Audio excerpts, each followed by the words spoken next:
En esta ocasión voy a hablarles sobre los pigmentos naturales. Estos son aquellos que se obtienen de las fuentes presentes en la naturaleza.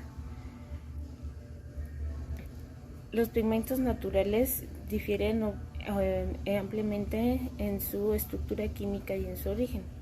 Como bien nosotros normalmente consumimos alimentos que presentan colores vivos de buena apariencia. Esto a nosotros nos indica que están en condiciones óptimas para consumirse. Bien, y obviamente este color no solamente es el hecho de que nos indique que está en buenas condiciones, sino dependiendo del color nos va a tener alguna característica que es beneficiosa para nuestra salud. Bien, dentro de los pigmentos naturales tenemos lo que son los carotenoides. Estos suelen venir de un color amarillo hasta un rojo intenso. Tenemos las clorofilas, que normalmente están en los vegetales y hortalizas, que son de color verde. Tenemos a los pigmentos fenólicos, las batalainas y los hemopigmentos. Bien, los carotenoides son de los grupos más numerosos en el reino animal y vegetal. Estos los encontramos en verduras y frutas como lo es el jitomate, la zanahoria, la piña, cítricos, en algunos animales como es el flamenco, en los canarios, en flores como el cempasúchil y el girasol, en algunos peces como es el salmón, la trucha, en algunos crustáceos como lo es la langosta, los camarones, cangrejo. Bien, estos alimentos nos pueden ayudar para evitar enfermedades crónicas del corazón, en los pulmones, así como la artritis y hasta algunos tipos de cáncer. Humano, como todo animal, los carotenoides son introducidos en el organismo a través de los alimentos que son transportados por la sangre. Otra característica de los carotenos es que son provitamina A. Las clorofilas son responsables de la primera etapa de la transformación de la energía de la luz solar en energía química y consecuentemente las moléculas responden a la existencia de vida superior en la Tierra. Se encuentran en orgánulos específicos de cloroplastos asociados a lípidos y lipoproteínas. Los pigmentos fenólicos son sustancias con una o más anillos aromáticos y al menos un sustituyente hidroxilo. Existen dos grupos, los ácidos fenólicos y los flavonoides. Los ácidos fenólicos tienen un solo anillo, mientras que los fenoloides tienen dos anillos fenólicos unidos por un anillo heterocíclico. Los pigmentos fenólicos reaccionan finalmente con un ácido orgánico o un azúcar. Dentro de estos tenemos los flavonoles, que es el grupo más importante. Dentro de estos está la queratina, que la encontramos en la cebolla, la miel, manzanas, brócoli, cerezas, uva, la col. Dada su capacidad de capturar radicales libres y de crear complejos con los iones metálicos, tienen una actividad antioxidante muy alta. Las batalainas, estas tienen un color morado y estas las podemos encontrar en el betabel, los amarantos. Los hemopigmentos, estos son los que le dan el color rojo a la carne. Esta cuenta con dos pigmentos principales, que es la hemoglobina y la mioglobina. La hemoglobina se encarga de transportar el oxígeno, mientras que la mioglobina es responsable de almacenarla hasta que se consume por el metabolismo aeróbico. Bien, ahora les voy a dar algunos ejemplos para hacer resaltar un poco de los beneficios que nos pueden aportar estos alimentos. Bien, de color rojo, este se debe al licopeno. de intensa acción antioxidante que ayuda a proteger frente a las enfermedades cardiovasculares. Es un potente inhibidor de las células cancerígenas. Las frutas y hortalizas de color rojo aportan cantidades importantes de vitamina C y de provitamina A. Este es parte de los carotenoides y los podemos encontrar en los tomates, fresas, sandías, pimientos, etc. El color verde se debe a la clorofila, como ya lo había mencionado, el pigmento vegetal más abundante. Contiene diversos compuestos sulfurosos que otorgan un aroma y sabor típico y son muy eficaces para agentes anticancerígenos. Este efecto persiste aún después de haber sido cocinados. Las hortalizas de hojas verdes son muy ricas en folatos, aportan vitamina del grupo B, C y E. Algunos de estos alimentos son fuentes de minerales como el calcio, el hierro y el magnesio. Estos los podemos encontrar en las espinacas, las alcachofas, en las coles, en el brócoli. Bien, en cuanto al color naranja, se debe a los carotenoides, pigmentos vegetales. Las betacarotenas es el tipo de caroteno más importante debido a que se transforma en vitamina A. Entre sus efectos beneficiosos para la salud, basados a sus propiedades antioxidantes, figuran la protección frente a la enfermedad cardiovascular, la protección contra algunos tipos de cáncer como próstata, pulmón y estómago, la protección contra la formación de cataratas y degeneración macular. Las frutas y hortalizas de color naranja son una fuente importante de vitamina C, como puede ser la zanahoria, la naranja, entre otras. El color morado se debe a las antocianinas, sustancias antioxidantes.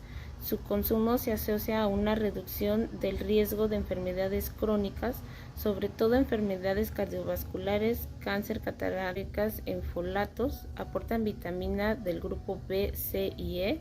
Algunos de estos alimentos son fuentes de minerales como el calcio, el hierro y el magnesio. Estos los podemos encontrar en las espinacas, las alcachofas, en las coles, en el brócoli. Bien, en cuanto al color naranja, se debe a los carotenoides, pigmentos vegetales.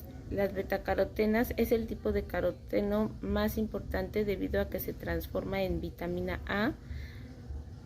Entre sus efectos beneficiosos para la salud, basados a sus propiedades antioxidantes, figuran la protección frente a la enfermedad cardiovascular, la protección contra algunos tipos de cáncer como próstata, pulmón y estómago, la protección contra la formación de cataratas y degeneración macular. Las frutas y hortalizas de color naranja son una fuente importante de vitamina C, como puede ser la zanahoria, la naranja, entre otras. El color morado se debe a las antocianinas, sustancias antioxidantes.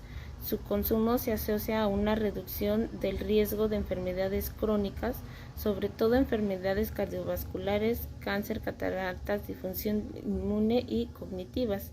Contiene potasio, el calcio, el hierro, el magnesio y la vitamina B y C. Aportan una cantidad importante de fibra dietética, ejerciendo una acción laxante suave. Su consumo se asocia a una reducción de riesgos de enfermedades crónicas, sobre todo de enfermedades cardiovasculares, cáncer, las cataratas y difusión inmune y cognitiva. Estas las podemos encontrar en las uvas negras, arándanos, ciruelas, en la piel de la berenjena y en otros alimentos de color morado. Yo les voy a aportar acerca de los pigmentos sintéticos. Muy bien, los pigmentos sintéticos, también conocidos como pigmentos artificiales, son compuestos químicos obtenidos por síntesis, no identificados en productos de origen vegetal. Es un tipo de aditivo alimentario. Como bien conocemos, los aditivos alimentarios son sustancias añadidas intencionalmente a los productos y bebidas para mejorar alguno de sus atributos, ya sea el color, el sabor, el aroma, etc. Bueno, es utilizado para recuperar el color de los alimentos durante su almacenamiento o tras los tratamientos tecnológicos a que se habían sometidos durante su procesado. Son solubles en agua, debido a la presencia de grupos de ácido sulfónico y consecuentemente son fáciles de utilizar, generalmente en forma de sales sódicas en líquidos y materiales pastosos. También se pueden utilizar de forma insoluble como lacas de hidróxido de aluminio cuando se añaden a productos sólidos para evitar que estos productos destiñan al producto, obviamente, ¿no?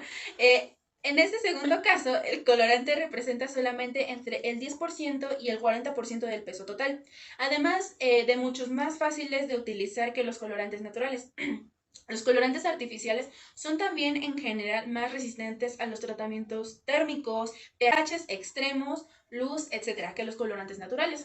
Solamente la eritrocina, la indigotina y el verde ácido brillante son relativamente sensibles a la acción de la luz. Se utilizan desde antes del siglo XIX. Originalmente se utilizaban pigmentos extraídos de vegetales y posteriormente se comenzaron a utilizar los pigmentos minerales, pero estos eran tóxicos. Por ello comenzaron a sustituirse rápidamente cuando se obtuvieron pigmentos orgánicos de manera sintética. A mediados del siglo XIX. Fue entonces cuando el coloreado artificial de los alimentos ganó gran importancia en la industria. Requieren de una certificación que diga que incluyen sustancias químicas sintetizadas con alto grado de pureza. Y los principales son los azoicos. Su estructura es de mono-di-o-triazo. Producen casi todos los colores. Se caracterizan por tener un grupo cromóforo. Tiene el 39.5 de ventas mundiales. Los demás ventas son los amarillos 5 y 6, los rojos 2, 4 y 40 y el naranja B. De ahí siguen los pigmentos no azoicos o conocidos como antraquinonas. Su estructura es de uno o más grupos de carboxilo en un sistema de anillos conjugados. Tiene al menos 3 anillos condensados. Tiene 21.6 de ventas mundiales y debido a la preocupación por la seguridad en el uso de pigmentos sintéticos, estos se han estudiado exhaustivamente con respecto a su efecto sobre la salud. Aunque a la mayoría se les ha atribuido daños en el comportamiento conductual de los niños, pero aún se queda en duda sobre su posible participación en otras alteraciones de la salud. Por eso se ha reducido cada vez más su uso en alimentos. Ok, a partir de este momento les voy a decir lo que son los colorantes sintéticos azoicos y en primer lugar tenemos a la tartrazina.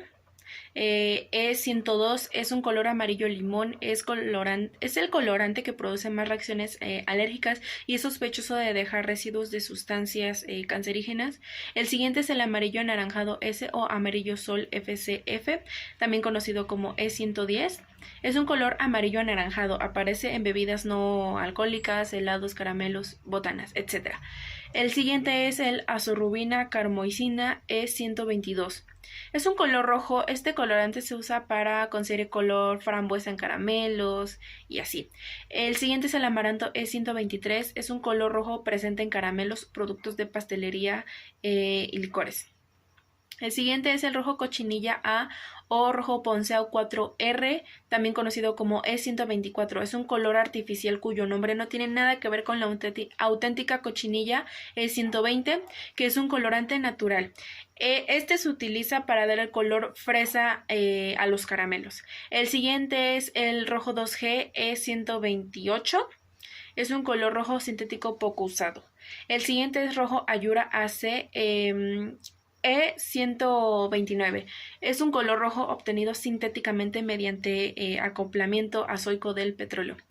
El siguiente es el negro brillante BN E151. Es un color negro empleado en regalices, salsas, dulces y principalmente para colorear sucedáneos de caviar.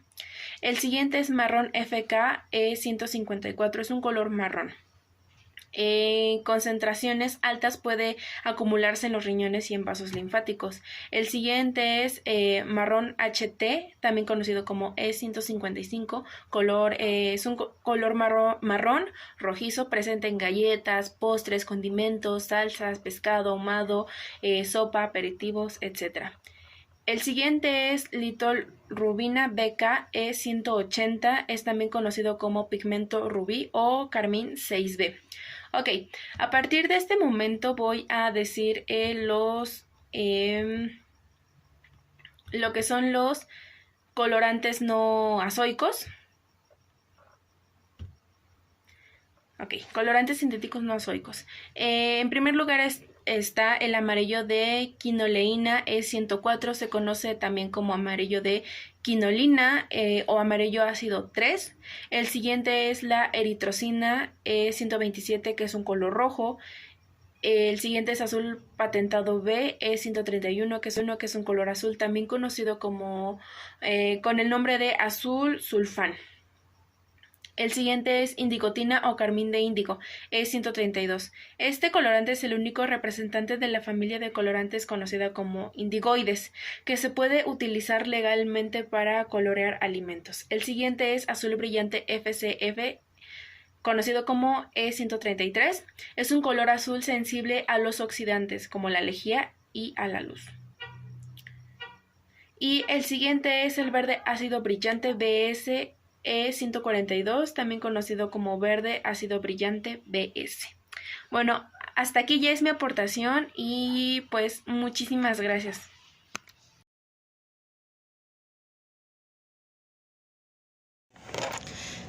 Hola, ¿qué tal? Muy buenas tardes. Mi nombre es Ixel Escalona y yo les voy a hablar acerca de la química de los alimentos. Ok, pues voy a empezar por este punto.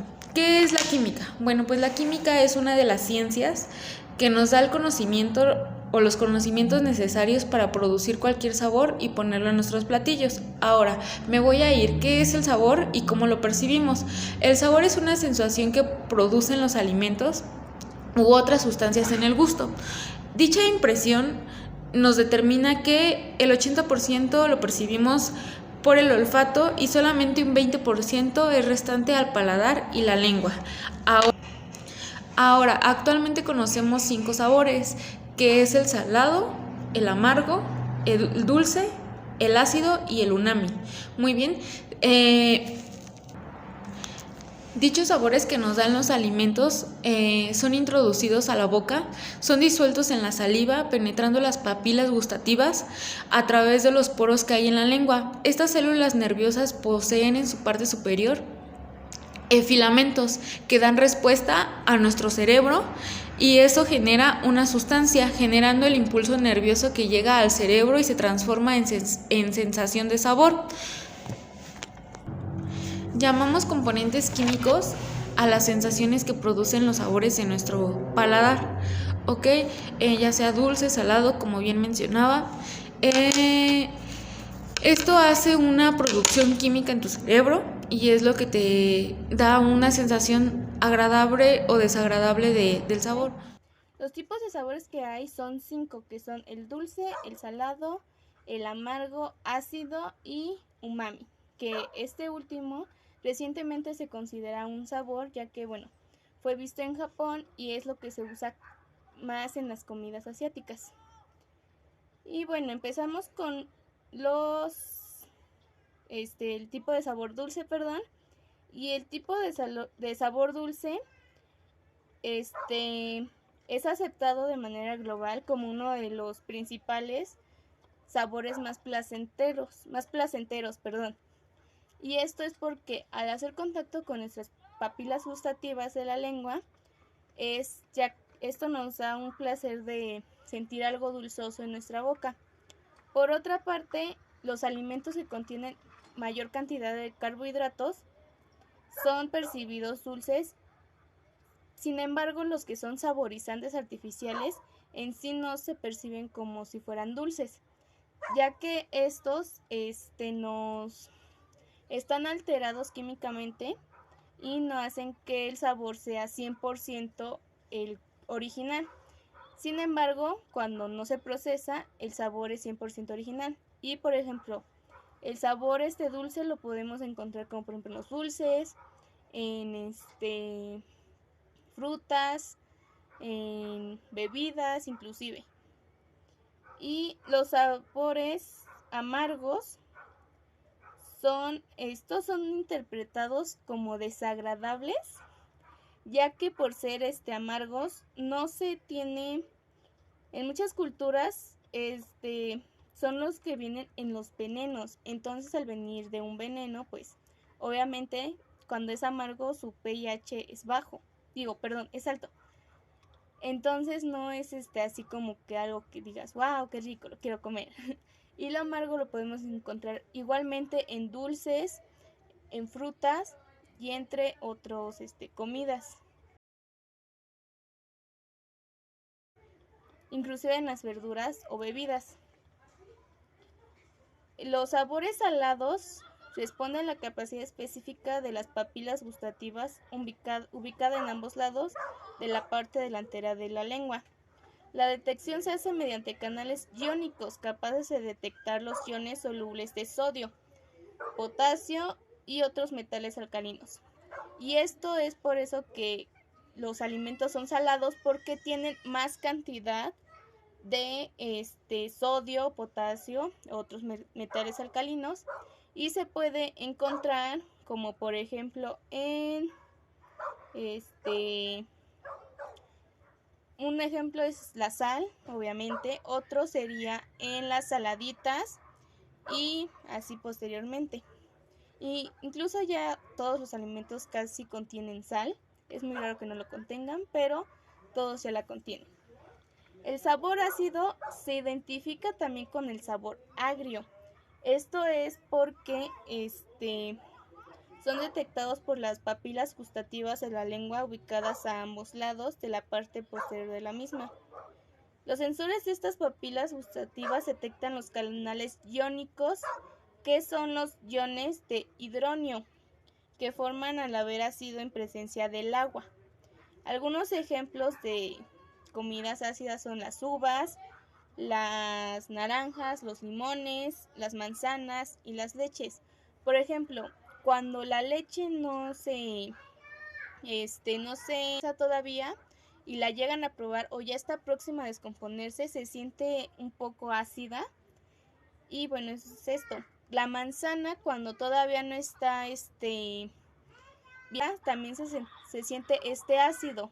Inclusive los dientes se sienten como que raros, y es por esto de los iones, porque contiene mayor cantidad. El sabor umami proviene del idioma japonés y significa sabor agradable o sabroso. Está presente en salsas de la cocina oriental como la salsa de soya. Es un sabor sutil pero prolongado y difícil de describir. Provoca la salivación y estimula la garganta, el paladar y la parte posterior de la boca por sí mismo. Umami no es agradable, pero realza el sabor de una gran cantidad de alimentos, especialmente en presencia de aromas complementarios. Un ejemplo más común sería el glutamato de sodio.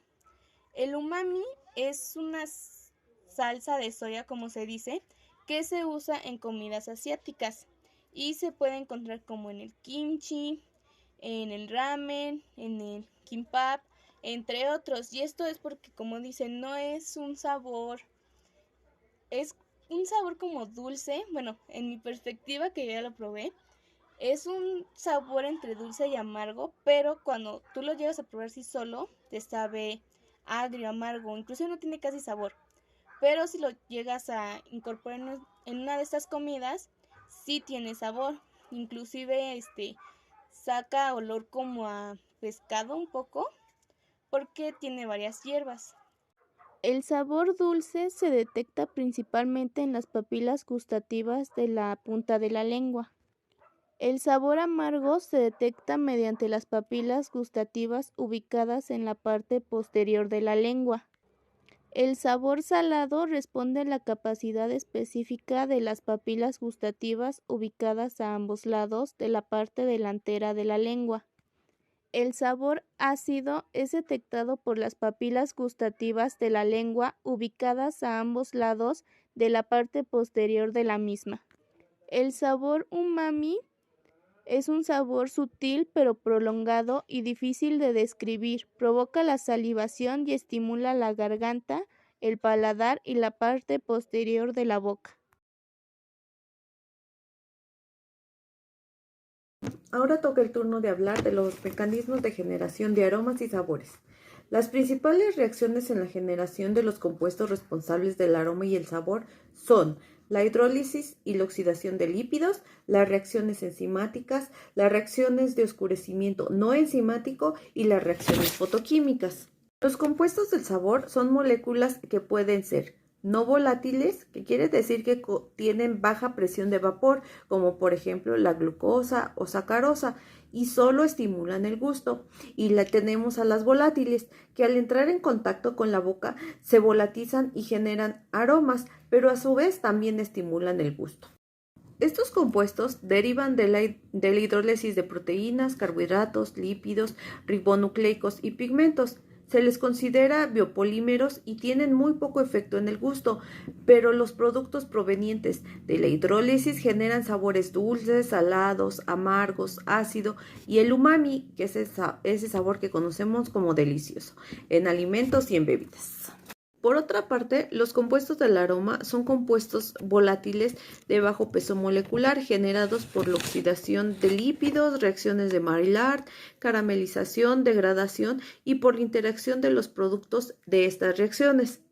Debido a que cada uno de los constituyentes de los alimentos, ya sean frescos o procesados, es un sustrato potencial en alguna transformación química, enzimática o microbiológica, el número de reacciones que estos favorecen es muy grande, por lo que existe una amplia variedad de compuestos tales como lo son ácidos, alcoholes, aldehídos, azúcares, cetonas, esteres, furanonas, furanos, mercaptanos, terpenos, sales, aminoácidos, lactonas, piracinas, pirroles, piridicinas, sulfuros, axazoles, axazolinas, tiofenos, tiazoles y otros que forman parte del sabor y aroma de muchos productos. Se consideran que la síntesis de todas estas moléculas químicamente tan distintas se efectúan mediante uno de los 4 mecanismos que a continuación voy a mencionar. El primero es biosintético, el enzimático directo, el segundo, el tercero enzimático indirecto o la oxidación y el cuarto es el mecanismo pirolítico. En el mecanismo biosintético son metabolitos secundarios sintetizados durante el desarrollo normal de los tejidos. Características de este mecanismo son los sabores terpenos y esteres como la menta, los cítricos, la pimienta o el plátano. En el mecanismo de acción enzimático directo, los sabores se forman por la acción de enzimas sobre moléculas precursoras del sabor. Entre sus características encontraremos la formación del sabor de la cebolla por la acción de la linasa sobre los sulfóxidos. En el mecanismo de acción enzimática indirecta u oxidación, los sabores se forman por la oxidación de los precursores del sabor mediante agentes oxidantes generados enzimáticamente. Aquí los sabores se caracterizan por la presencia de grupos de ácidos y carbonilos. Y por último, el mecanismo pirolítico. En este, los sabores se forman de precursores al someterse al alimento a tratamientos térmicos. Los sabores se caracterizan por la presencia de pirazoninas derivadas de los furónicos y otros. Sin embargo, los aromas y sabores se pueden reunir en 2 grupos, como sería un ejemplo en el biosintético y el pirolítico. En el biosintético incluiría las transformaciones que se efectúan por los sistemas enzimáticos y por los microorganismos propios añadidos o contaminantes. Y por otra parte, en el pirolítico están los cambios que sufren los alimentos cuando se someten a tratamientos de calor, como son la cocción, freído y la esterilización. Los productos crudos de origen animal como la leche y la carne tienen un aroma y sabor muy pobre, y eso es solo al ser expuestos a tratamientos térmicos que desarrollan las propiedades sensoriales que lo hacen tan atractivo. En estado crudo, el sabor de esto se debe a las sales, a los aminoácidos, azúcares, ácidos grasos libres y algunas sustancias de bajo peso molecular. Los aromas y sabores desagradables también son originados por estos 4 mecanismos o por alguno de estos 4 mecanismos.